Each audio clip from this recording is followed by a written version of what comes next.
as mentioned, my name's Pearson. I'm an attorney with Jones Day. I'm based out of the San Francisco office, so I am a local.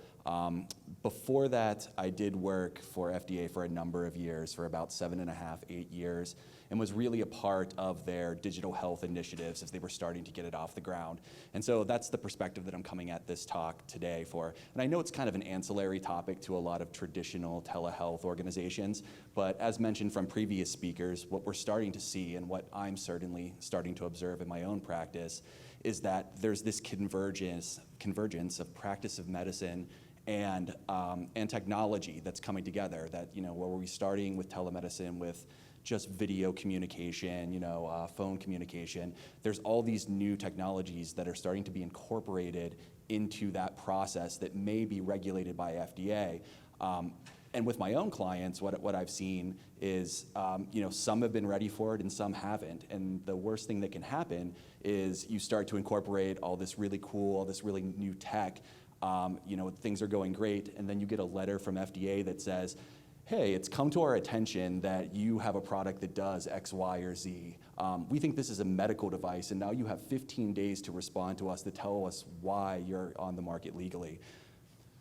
So with that as the backdrop, that super inspiring backdrop, let's talk about some FDA basics. And I know that people have different levels of experience with this topic here in the room. So I find it's usually good to start right from the beginning because there isn't a distinction between a software-based product and sort of traditional hardware-based medical devices as you think about them.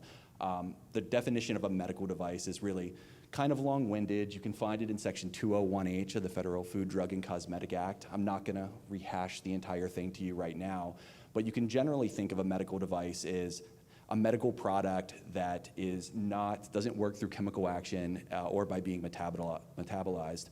To break that down even further, it's a medical product that isn't a drug or a biologic, and that's essentially it. And as you can see, that's an extremely broad definition.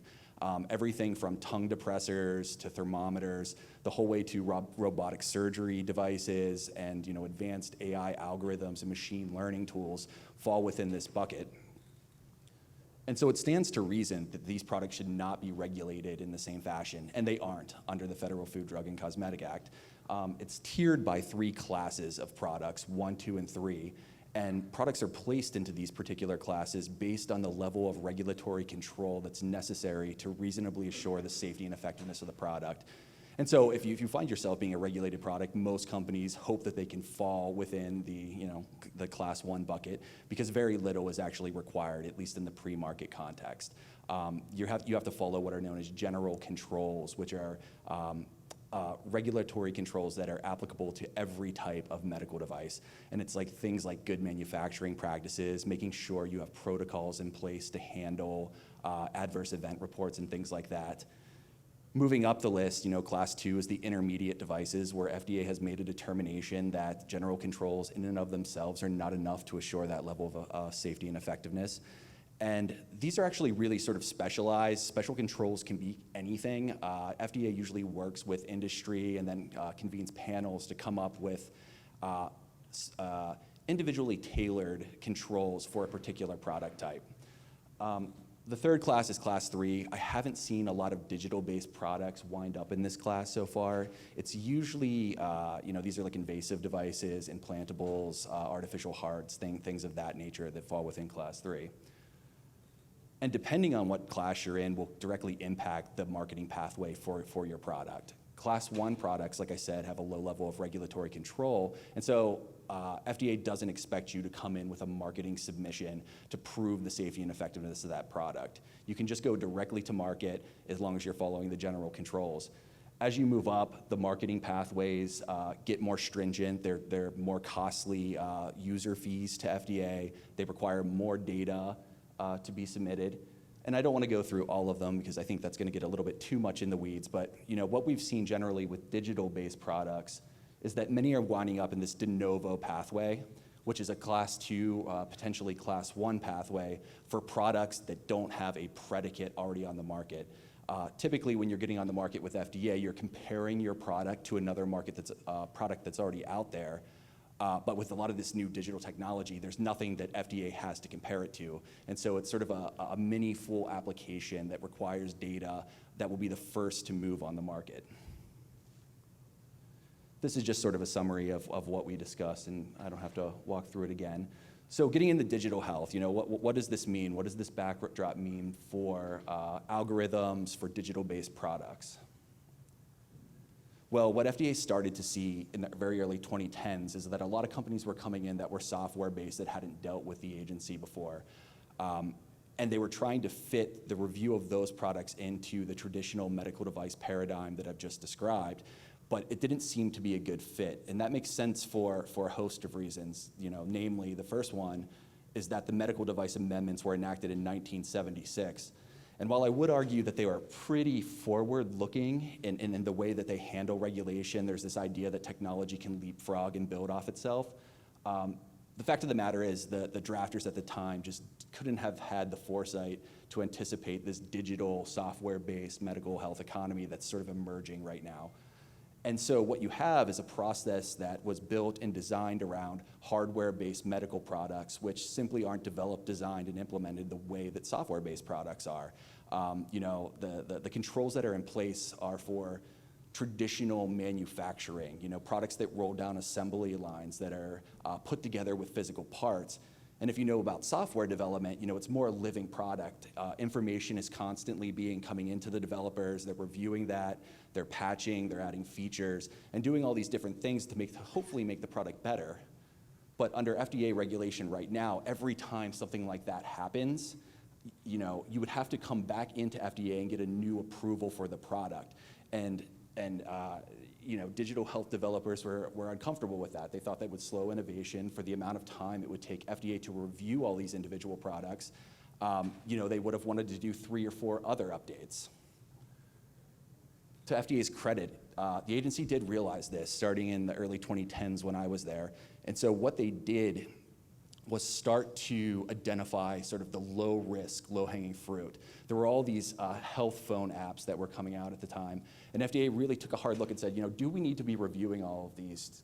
Are these products posing risks to patients? And they found that they weren't. And so they started to issue what are called enforcement discretion guidances in the early 2010s, which basically say, you might be a medical device, you might meet that 201H definition, but because of the low risk profile of the product, we're simply not interested in regulating you as a company. People were, generally pretty comfortable with the content of those, but we were dealing with a brand new industry of tech developers as opposed to people that had interacted with the agency for a number of years. And if you ever look at these guidance documents, directly on the front, there's a big, bold boilerplate that says, this is not law. This is not binding on you, this is not binding on us as the government, and you generally get the impression that FDA could pull the rug out from under you whenever they want to. That's really not the case. They're kind of mini rulemakings, and FDA issues a ton of these things. And so if they started to behave in a way where they were pulling these guidances or changing their opinions, every other day, and the agency would lose a lot of credibility. But nevertheless, if you're a young software company and you're trying to get funding, and you show up and the regulatory assessment is always a part of that, and the only thing that you have is one document that says, this doesn't really mean anything, it's kind of the general musings of the agency at the time, that could be problematic. And so what happened is, and this is what happens with a bunch of other industries, is they went to Congress and to their credit got the 21st Century Cures Act software provisions enacted at the end of 2016. And what those provisions did, essentially, was just take what FDA had already put into their enforcement discretion guidance documents and codified them, put them into legislation. And so what you have now is, instead of enforcement discretion for these very low-hanging fruit, low-risk type products, they were just removed from the definition of medical device. So that's all well and good, and people like that, but there's still a lot of products that are left under FDA's regulatory purview, and the agency has been grappling with how to handle that.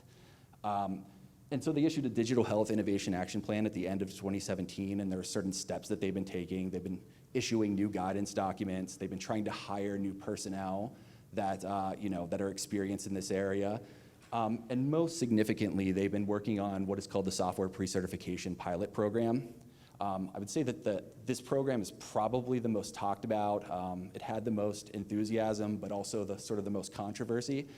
And they've been working on it. I think at this point, I'm getting about out of time, but I would just say if you're considering the software pre-certification pilot program, understand that it's not a completed program yet. FDA is still working on it, and we're not exactly sure how it's going to pan out in the long run.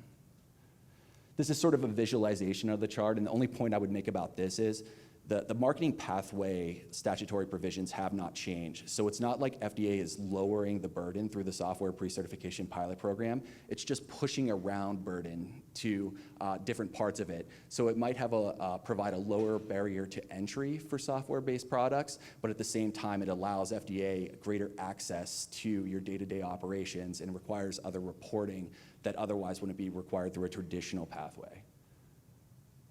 Finally, just a few words of wisdom as I wrap up, and that's, if you are starting to develop these technologies, incorporate things, have a plan ready. I mentioned it at the beginning, don't be caught unaware. Don't have the first time you're thinking about FDA regulation be when the agency shows up and is demanding answers. To that end, I would recommend, reading the 21st Century Cures Act software provisions, FDA's guidance on the subject, and just understanding generally what the lay of the land is for this area of regulation. And then one thing that I've seen a lot, and I would caution not to overly rely on, is that folks tend to think because we're a group of physicians that FDA is not going to regulate us. And that's true to some extent. FDA doesn't regulate the practice of medicine, but if you have a group of physicians that is generally acting like traditional medical device manufacturers, FDA is not going to allow you to hang under that umbrella and get out from FDA regulation. So with that, happy to take any questions. We're supposed to be a panel, so we'll just be a standing panel and get our steps. Hi, do we have questions for Alexis or Ian? Yes.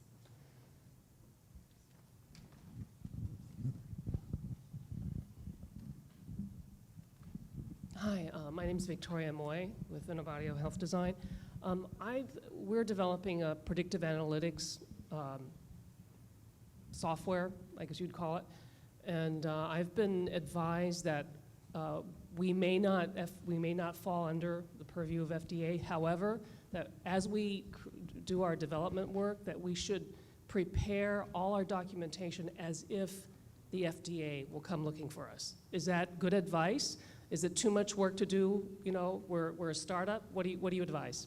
I would say you don't have to prepare as if you are regulated, but you do have to diligence whether you might be, with some degree of certainty, right?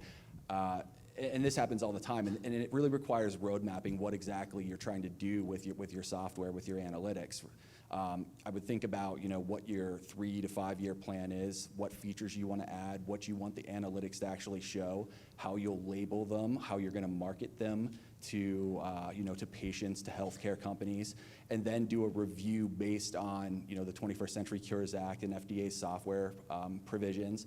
There's also ways to contact FDA too to ask them specific questions about, hey, we're planning on doing something like this or this. What do you think? Is this going to fall within regulation? It's called a 513G request, so not to get too in the weeds, but yeah, where you can get some answers from FDA about that. So I would say you don't have to prepare sort of an entire submission ready to go if you don't know you're going to be in that regulated box, but just to do the work up front to figure out whether you might be. We have clients that will at least go through, not for the FDA, but for Medicaid, to prepare when you're selling into a Medicaid market with a health plan, to at least have the documents ready to go, because the sooner you can get that into filing, the sooner you're going to get approval. And we see a lot of flat-footed vendors that come in expecting the MCO or the managed care plan to be able to submit all the paperwork. And in fact, they both are looking at each other and doing this. So that's one piece of advice. Another question. Yeah, Alexis, so on the international front, a number of years ago, the radiology companies and Nighthawks, et cetera, they sent people to Australia, great life there. They seem to have no problem taking care of American hospital patient, et cetera, from international, and yet on the more general telehealth front these days, it seems to be a no-no. Did something change? Are radiologists able to do this differently, or wondered what your thoughts, how they were able to get away with it for so long, and if they still can, why? Well, I know that we did a lot of work back in the day, it seems like now, to actually deal with the licensure issues in particular. But Medicare actually, this is sort of perhaps a little known fact, Medicare actually doesn't define, telehealth doesn't include radiology from a Medicare perspective, right? Because it doesn't necessitate a provider-patient communication. You're just looking at a scan, right? So on that front, at least, it was viewed a little differently, although they still, being on U.S. soil piece still applied. And that's when the concept of overreads, we sort of got a little crafty with how you could do that. But yeah, hopefully that answers your question. The licensure piece, though, to my knowledge, I've never been aware of anybody not really sort of following the lines there. I think there were some countries, though, that didn't necessarily have a lot of clarity. But now in the Middle East, et cetera, there's very detailed guidance, in particular with teleradiology. So it is sort of still leading the edge in the telemedicine ex-US policy, if that helps. Yeah. Question down here. So, no fair. Yeah. My Another question is regarding second opinion with the US physician, the specialist with other countries. What we have noticed is due to significant difference in the currency, let's see in Asia, they want a second opinion from a pulmonologist or cardiologist sitting in US. The maximum they can charge, like I will give an example of Pakistan, like 5,000 rupees. That's almost $30 here. Do you think, this is scalable, or we can have adoption of this? Like the highest they can charge is 5,000, but it's just a $30 here. So how you will get the pulmonologists and cardiologists involved just for $30? So how we can scale this down the road?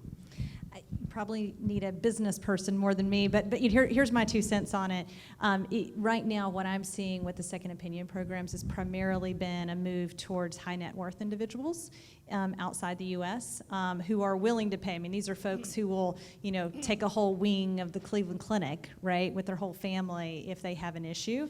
And so they would obviously love to have, a second opinion or somebody else coming to them virtually, and they'll pay premium dollars for that. Most of the commercial programs that we're observing are really meant for high net worth individuals, and so, a little bit with programs internationally that are covered by insurers or self-insured employers as well. But yeah, I agree. It's not really scalable for the masses. Yeah, like a question about the FDA. They released a new draft version about clinical support like a week ago. As you know right now, for machine learning, they do not allow updated algorithm, even though it is better. It could be better. So what are your insight, and when do you think change is going to happen? They released a paper on it a while ago, and it wasn't even a guidance document. It was a discussion paper on how to handle machine learning algorithms.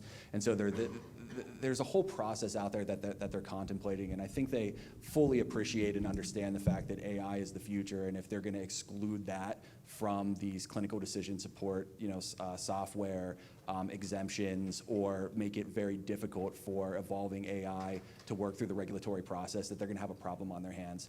And so, what they're envisioning is, through the course of an application for AI, to also require a test plan to be submitted. So you would have to submit a protocol that explains, how you're going to quarantine off, the machine learning aspect of the program, to see how it runs, to see how it tests. And this would all be done internally at the company. That wouldn't require submission to the FDA. But once it gets through that process, and if they've approved the process, then you would be allowed to incorporate sort of the next steps of the machine learning process. It wouldn't be real time, right? That you can't just let the machine run wild. FDA is just not going to allow that. But they will potentially allow for internal testing through small periods, and then sort of iterative upgrades, I would say.